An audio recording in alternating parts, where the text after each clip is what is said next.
Video and updates के लिए bell icon पर प्रेस करें और ऑल पर सेट करें।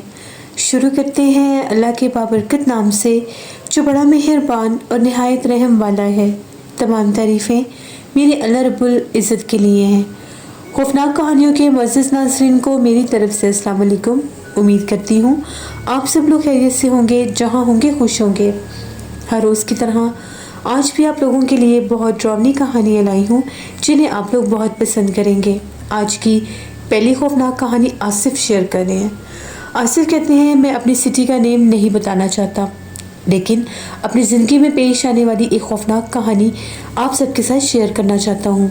ये आज से 6 साल पुरानी बात है। गर्मियों का मौसम था। मैं अपने काम से वापस आ रहा था। 12:30 बजे का टाइम था। मुझे रिक्शे वाले ने हम लोगों के इलाके से पहले एक हॉस्पिटल आता था, सिविल हॉस्पिटल, उसने मुझे वहाँ पर उतार दिया। मैंने उसे कहा कि बस यहीं पर उतार दो, मैं यहीं से अपने घर चला जाऊँगा। हम लोगों के महल्ले में जाने के लिए अगर हम लोग हॉस्पिटल वाली साइड से आते थे तो हॉस्पिटल की बैक साइड की एक सड़क लगती थी जो बिल्कुल सुनसान वीरान सड़क रहती थी। बहुत कम लोग उसे यूज़ करते थे। बेसिकली वो एक सिंगल रोड था जिसकी एक दीवार उस हॉस्पिटल की बैक साइड थी और एक दीवार के आगे सिर्फ और सिर्फ दरख्त और झाड़ियाँ ही थे। मैंने सोचा कि मैं यहाँ से आसानी से अपने घर की तरफ चला जाऊँगा। बनिस्बत रिक्शे वाला मुझे बहुत आगे जाकर उतारता तो उस तरफ से घर दूर पड़ता था। मैं वैसे भी खासा लेट हो चुका था और अगर मैं उस तरफ जाता तो वहाँ पर बहुत ज़्यादा आज़ाद जैसे गली के कुत्ते होते हैं, रात के वक्त उस तरफ बहुत ज़्यादा होते थे, उनका भी मुझे डर था और मैं पैदल था। मैं वहाँ पर उतर गया। जैसे ही मैं अस्पताल वाली सड़क पर आया, बिल्कुल वीराना, बिल्कुल सन्नाटा था, लेकिन उस सड़क के ऊपर अस्पताल की जो दीवार थी उसके ऊपर कुछ लाइट्स लगी हुई थी, इससे वहाँ पर रोशनी भी थी। मैंने उस रोशनी में देखा तो मुझे ऐसा महसूस हुआ कि जिस तरह से सफ़ेद लिबास पहने कोई व्हील चेयर चलाकर उस सड़क के, वो जो अस्पताल वाली सड़क है उसके साथ साथ कोई जा रहा है। टाइम 12:30 पौने 1 बजे का टाइम था। मुझे बड़ा तज्जुब हुआ कि भला ये कौन सा टाइम है कि कोई पेशेंट इस तरह से व्हील चेयर पर किसी को लेकर यूँ फिर रहा हो। ये क्या माजरा है, पता नहीं इतनी रात को कौन है कौन नहीं। फिर मुझे लगा कि शायद कोई बीमार हो, कुछ चेक करवाने आया होगा मोहल्ले से, तो शायद वो कोई हो। मैं तेज़ तेज़ कदमों के साथ जैसे ही उनके करीब जाने लगा, इतने में वो लोग अस्पताल के वो जो कोना था वहाँ से मुड़ चुके थे। मैंने बस वहाँ पर जब गुजरते हुए मैंने सरसरी सा बस उधर सर करके देखा तो वो जो कोई भी था उस अंधेरी गली की तरफ जा रहा था। अभी मैं 2 कदम ही आगे बढ़ा तो ऐसा लगा कि किसी ने मुझे पुकारा है, बाकायदा जिस तरह से आवाज़ दी हो कि मेरी मदद करो। आवाज़ किसी औरत की थी। मैं बड़ा हैरान हुआ कि भला ये कौन है जिसने मुझे मदद के लिए पुकारा है। मैं पहले तो आगे बढ़ने लगा, मुझे फिर आवाज़ आई और उसके साथ एक आवाज़ ऐसे थी जिस तरह से कोई दर्द से कराहता है, जैसे किसी को बहुत ज़्यादा तकलीफ़ है। अब गली में बिल्कुल वो जो हॉस्पिटल की दूसरी तरफ वाली गली थी उस तरफ बिल्कुल अंधेरा था, उधर ज़रा भी लाइट नहीं थी। जैसे मैं कोने पर गया, मैंने पूछा कौन है वहाँ पर। तभी एक औरत की आवाज़ आई और वो ये कहने लगी कि मेरी मदद करें, इस मरीज़ को अस्पताल तक पहुँचाना है। मैंने उससे ये कहा कि अगर आपने इसको अस्पताल तक पहुंचाना है तो आप इसको अस्पताल की मेन साइड पर लेकर आएँ। या आप किस साइड पर लेकर जा रही हैं? इस तरफ हॉस्पिटल का कोई गेट नहीं है। जिस सड़क पर आप आई हैं इसी सड़क से मेन आगे की तरफ जाएं। आप गलत साइड से जा रही हैं। उसने कहा मैं बहुत थक गई हूँ, मेरी मदद करो। ये व्हील चेयर थोड़ी देर के लिए चलाकर मुझे अस्पताल के मेन गेट तक पहुँचा दो। मैं काफ़ी देर से व्हील चेयर चला रही हूँ। अब मुझे समझ में नहीं आ रहा था कि मैं क्या करूं, इनकी मदद करूं या ना करूं। ऊपर से रात बहुत ज़्यादा हो रही थी। तभी मैंने उसे कहा कि ठीक है, आप व्हील चेयर को बाहर ले आए, मैं ले जाता हूं। जैसे ही वो थोड़ी सी बाहर लेकर आई, वो जो औरत व्हील चेयर को चला रही थी वो भी सफ़ेद लिबास में थी। उसका चेहरा मुझे नज़र नहीं आया और जो व्हील चेयर के आगे बैठी हुई थी वो भी एक लड़की ही थी। मैंने पूछा कि क्या हुआ है इन्हें। उसने किसी बात का जवाब नहीं दिया, बस ये कहने लगी ये बीमार है। तभी मैं वो व्हील चेयर को घसीटता हुआ थोड़ा सा आगे लेकर गया। व्हील चेयर इतनी वज़नी थी जैसे उसके ऊपर मनोवज़न है। जबकि देखने में वो जो लड़की थी वो बिल्कुल नौजवान सी थी, उसका तो इतना वज़न लग भी नहीं रहा था, बिल्कुल दुबली पतली सी थी। फिर व्हीलचेयर इतनी ज़्यादा पता नहीं हैवी क्यों हुई हुई थी। मुझे लगा कि शायद व्हीलचेयर जैम होगी, इसमें कोई जंग लगा होगा, इसलिए इसके पहिए सही से चल नहीं रहे, इसके व्हील जम चुके हैं। जो ही मैंने व्हीलचेयर आगे की, अब वो जो गई भी थी मेरे पीछे पीछे चलने लग गई। अब जो लड़की स्ट्रेचर पर बैठी थी उसका चेहरा मैं देख चुका था, क्योंकि मैंने व्हीलचेयर को आगे किया था। अब जो मेरे पीछे चल रही थी, जो ही मैंने पीछे पलट कर देखा, वो हूबहू वही लड़की थी जो व्हीलचेयर के ऊपर बैठी हुई थी। व्हीलचेयर के ऊपर भी वही बैठी थी और पीछे भी वही चल रही थी। लेकिन जब वो पीछे चल रही थी तो उसका चेहरा बहुत ज़्यादा भयानक लग रहा था। एकदम से मेरी तो जान ही निकल गई। मैंने व्हीलचेयर की तरफ देखा तो व्हीलचेयर खाली थी, वहाँ पर कोई भी नहीं था। मेरी चीख निकल गई। मैंने व्हीलचेयर को दूर फेंका और मेन सड़क की तरफ भागा। मैं पीछे की तरफ नहीं भागा। जो ही मैं उस तरफ भाग रहा था, मुझे बाकायदा लग रहा था कि वो जो कोई भी है वो हंसती हुई और चिल्लाती हुई मेरे पीछे भाग रही है। जब वो सड़क ख़त्म हुई और मैं मेन रोड की तरफ आया, जिस तरह मुझे रिक्शे वाले ने उतारा था, तो मैंने पीछे पलट कर देखा तो वो जो कोई भी थी उसी कोने पर खड़ी हुई थी। खासी लंबी सड़क थी। मेरी तो जान ही निकल गई। अब मैं क्या करूँ, मैं घर कैसे जाऊँ? इतने में वहाँ पर एक चौकीदार साइकिल पर मुझे आता दिखाई दिया। चौकीदार ने सीटी बजाई और मुझे रुकने का इशारा किया। मेरी हालत ऐसी थी कि जैसे मेरा दिल मेरे हलक से बाहर आ जाएगा। मैं ज़मीन पर बैठ गया घुटनों के बल। चौकीदार मेरे पास आया और कहने लगा, क्या मच रहा है, क्या मसला है? तुम इतनी तेज़ी से भागकर उस गली से क्यों निकल रही हो? कौन हो तुम? क्या तुमने कोई चोरी की है? मैंने उसे बताया कि नहीं नहीं, मैं फ़लाँ इलाके का रहने वाला हूँ, ये मेरे वालिद साहब का नाम है। मैंने अपना ID कार्ड भी उसे दिखाया। उसने कहा, फिर तुम इतने ज़्यादा खौफज़दा क्यों हो? मैंने उसे कहा कि जो अस्पताल वाली सड़क है, वहाँ से मेरे साथ ये माजरा हुआ है, ये हादसा हुआ है मेरे साथ। वहाँ पर तो कोई पता नहीं जिन्नात थे, भूत प्रेत थे, क्या थे, एक औरत के रूप में मुझे नजर आए हैं और वो अभी भी कोने पर खड़ी है। जैसे वो चौकीदार आगे गया तो वहाँ पर कोई भी नहीं था। चौकीदार ने कहा, क्यों, मैं तुम्हें तुम्हारे घर छोड़ देता हूँ, कुछ भी नहीं होगा। मैंने उससे कहा कि मैंने अस्पताल वाली सड़क से नहीं गुजरना।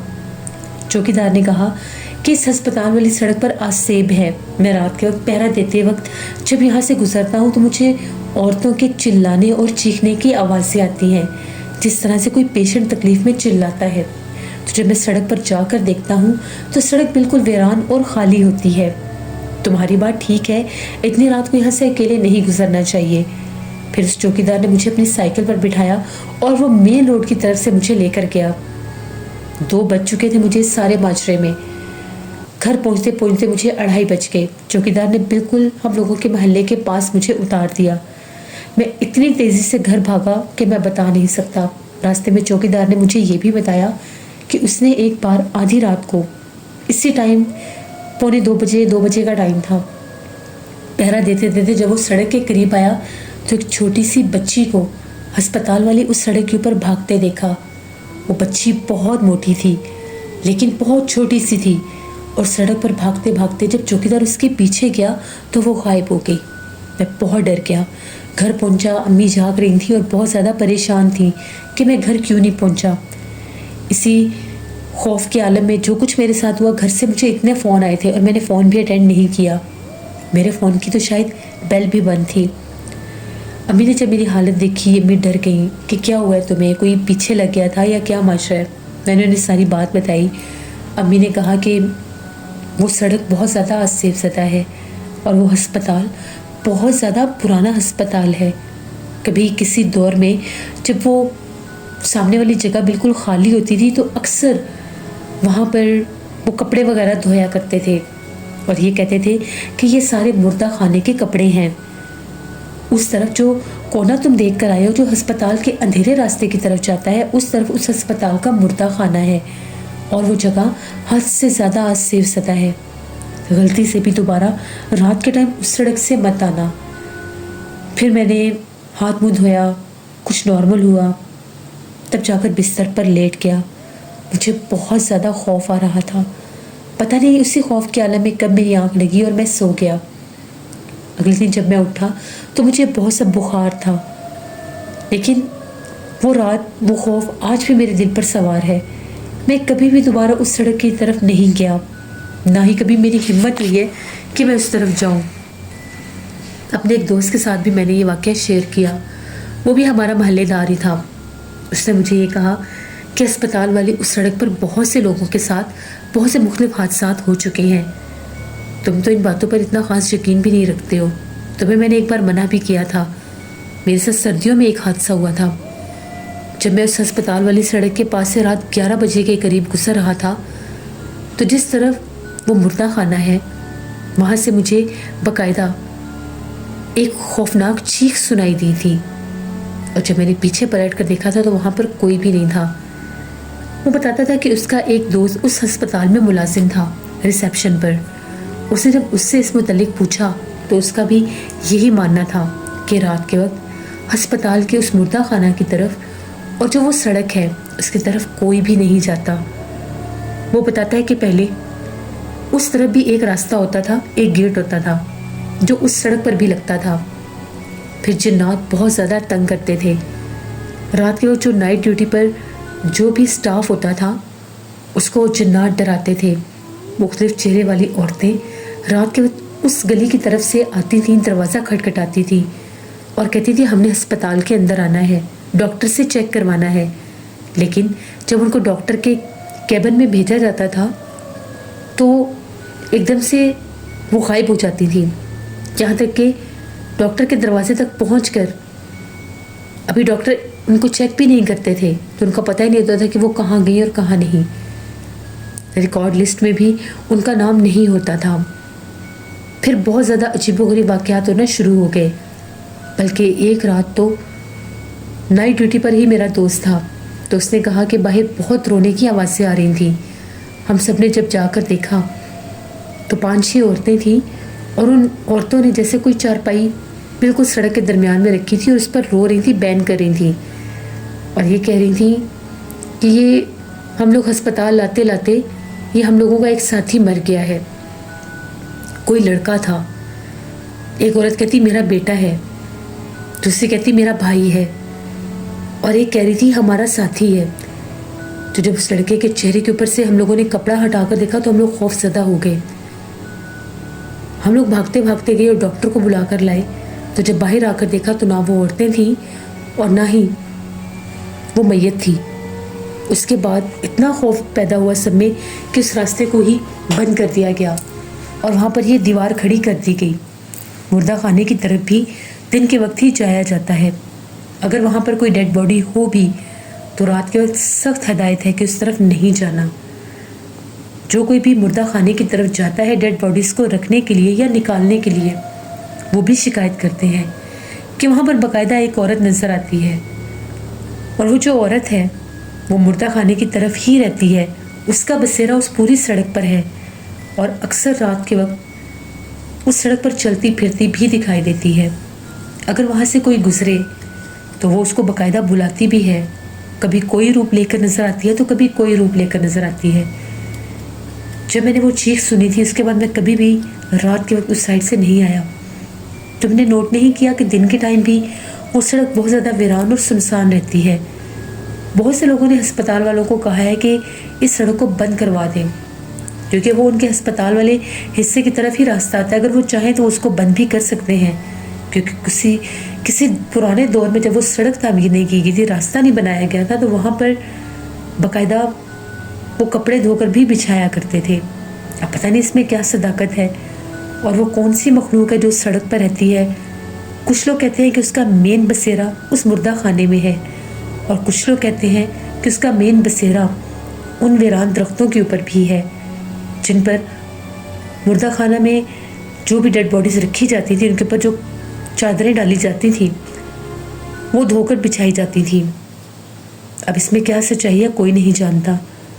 जब मैंने अपने दोस्त की ये बातें सुनी मैं और भी ज़्यादा डर गया।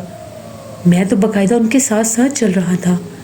जैसे उसने मुझे आवाज़ दी थी मैंने भी उसको उसी एक औरत को देखा था जो पहले स्ट्रेचर के व्हील चेयर के ऊपर किसी को लेकर जा रही थी। उसके बाद 5-6 साल हो गए हैं मैं कभी भी सड़क की तरफ नहीं आया।